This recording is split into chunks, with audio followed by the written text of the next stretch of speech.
네, 복음의 시선으로 성도와 세상을 잇는 CGN-TV 뷰리지, 안녕하십니까, 오도훈입니다.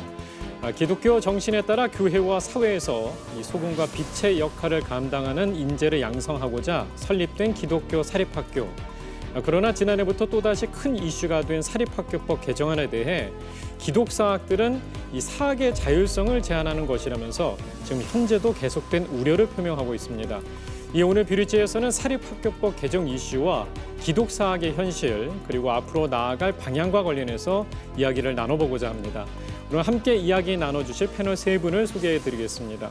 먼저 사학법인 미션 네트워크 사무총장 함승수 교수님 함께 자리했습니다. 안녕하세요. 안녕하세요. 사학법인 미션 네트워크 사무총장 함승수입니다. 네, 반갑습니다. 자, 그리고 숭동여고 박상희 교장 선생님 함께 자리했습니다. 안녕하십니까? 안녕하세요. 숭동여자고등학교 교장 박상익입니다. 네, 반갑습니다.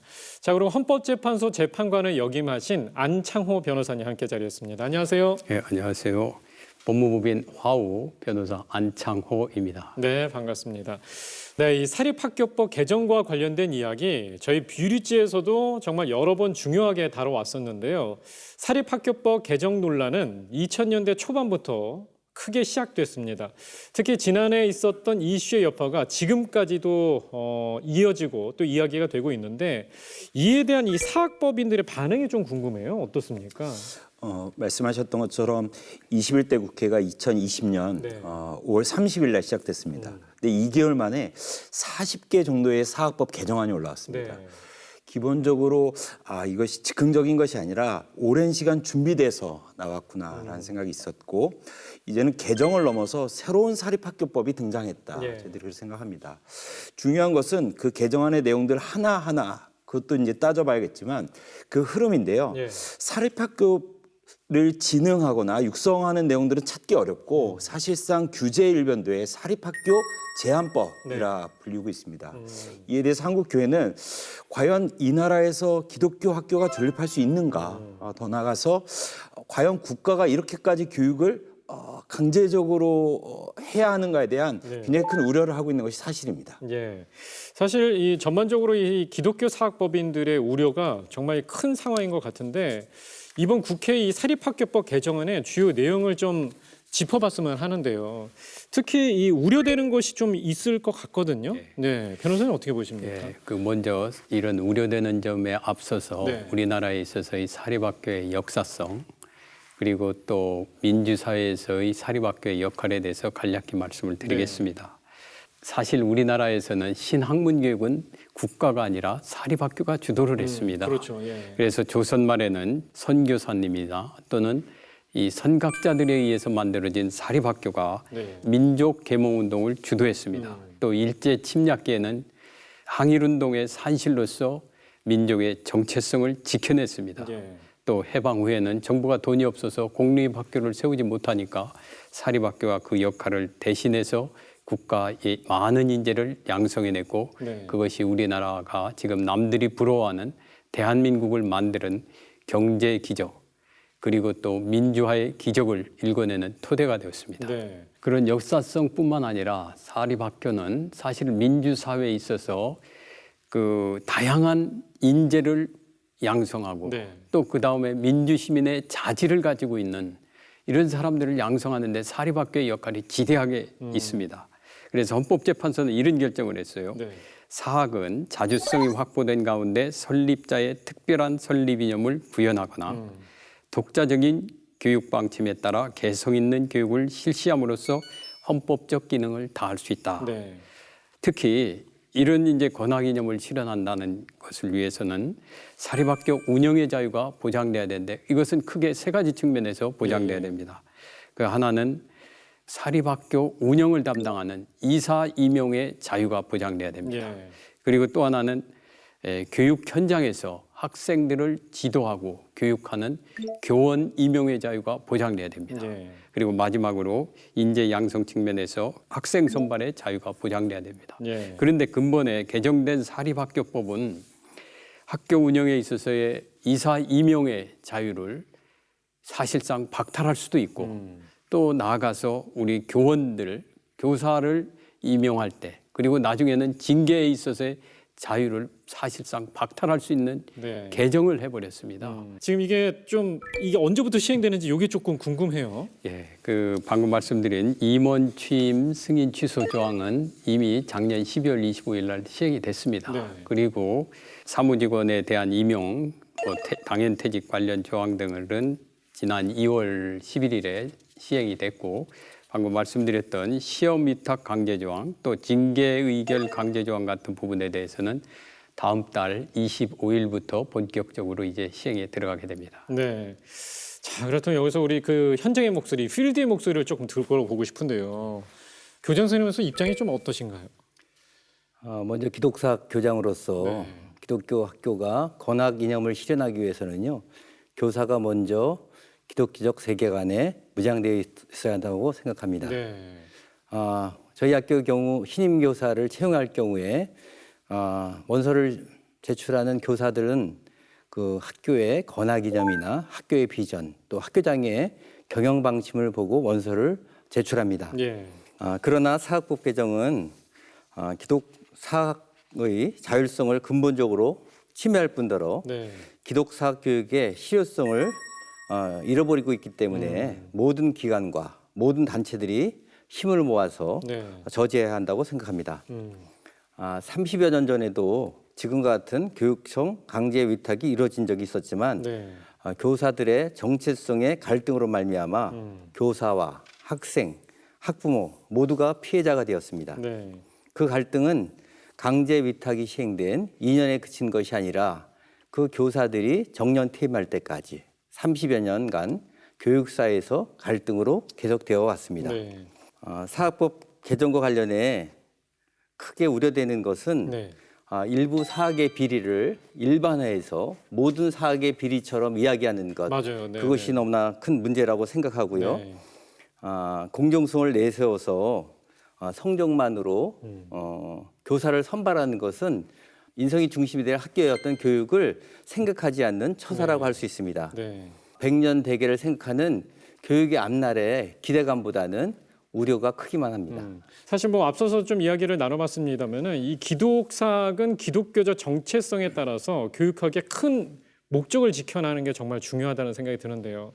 사실 저도 우리나라의 긴 역사와 선한 영향을 끼친 기독사학에 대해서 많이 들어왔습니다. 그 내용 좀 설명을 해주시죠. 그러니까 말씀하셨던 특히 이제 안창호 우리 재판관님께서 말씀하셨던 것처럼 기독사학의 역사적 기여점은 사실 굉장합니다. 네.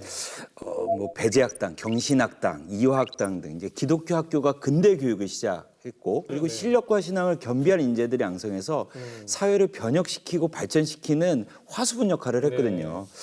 우리가 잘 아는 것처럼 3.1운동의 기폭제가 기독교 학교에서 있었고 목숨을 건 학생들과 선생님들이 나서서 구국과 애국의 운동을 실제로 펼쳤습니다. 무엇보다 우리 교장 선생님 말씀하셨던 것처럼 신력과 신앙을 겸비한 기독교 인재들을 양성해서 오늘날 이렇게 대단한 대한민국을 만드는 데 있어서 결정적인 역할을 기독교 학교가 했죠.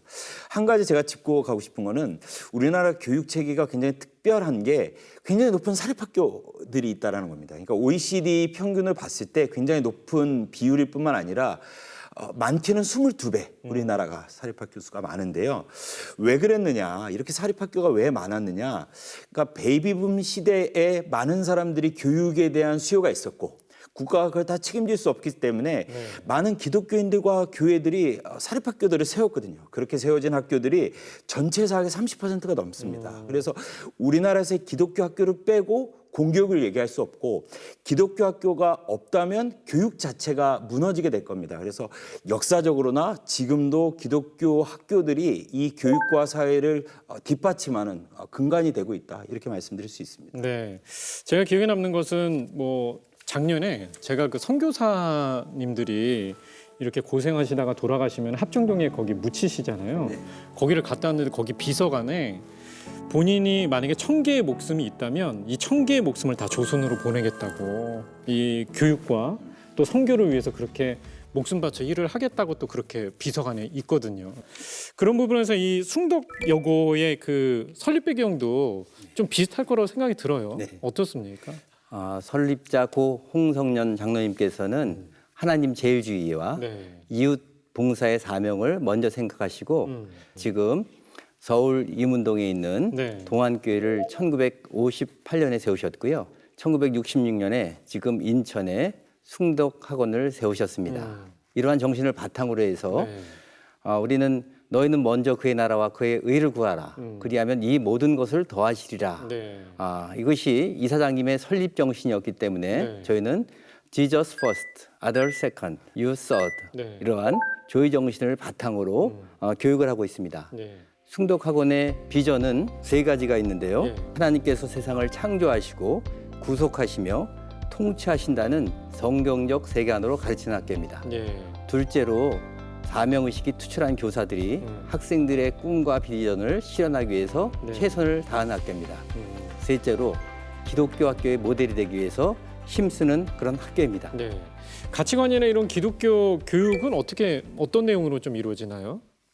앞에서도 말씀드렸듯이 네. 우리 아이들을 성경적 세계관으로 가르치려면 네. 누구보다도 먼저 교사들이 성경적 세계관으로 무장되어 있어야 합니다. 그렇죠. 예. 그렇기 때문에 선생님들이 함께 모여서 항상 말씀으로 공부하고요. 또 전문적 학습 공동체라고 하는 네. 선생님들이 같이 모여서 공부하는 그런 그룹들이 있는데요. 네. 같이 토의하고 논의해서 그런 것들을 수업에 어떻게 제시할 것인가, 네. 또 융합 수업을 해서 발표를 하고 있습니다. 네.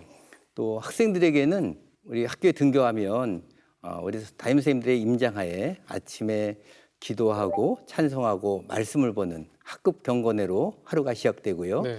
하루를 마칠 때에는 기도로 하루를 마칩니다. 네. 그리고 정기 수업 과정에서는 종교학을 1단위를 넣어서요. 네. 성경을 가르치고 있고요. 매주 화요일에는 전교생들이 모여서 체프를 드리고 있습니다. 그리고 우리가 부활절이나 또 추수감사절에는 아이들이 감사 나눔 상자를 만들어서 네. 이웃의 어려운 독거노인들이나 어려운 이웃들에게 전달하고 있습니다. 또 성탄절에는 아이들이 드린 헌금으로 고아원과 양로원을 섬기고 있고요. 네.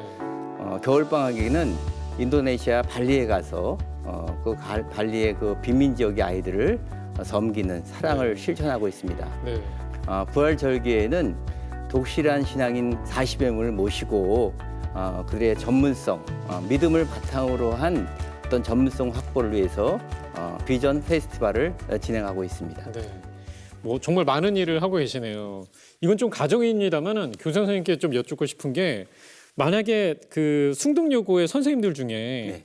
다른 종교 선생님이 있다. 이런 가정이 있을 때는 기분이 어떠실 것 같아요? 정교사로 임명됐을 경우와 제가 앞에서 이제 말씀드렸는데 기간제 교사 얘기했죠. 강제 위탁으로 해서 30년 전에 2년 동안 했을 경우에 네. 그들이 종교에 대한 확고한 의지가 있는 어떤 분들은 정체성의 차이로 말미암아 30여 년 동안 대립과 갈등이 있었어요. 예. 그런 아픔이 있었죠. 그런데 이제 기간제 교사들인 경우에는 한시적으로 채용하는 것이기 때문에 3개월, 6개월 동안 또 1년 동안 있으면서 네.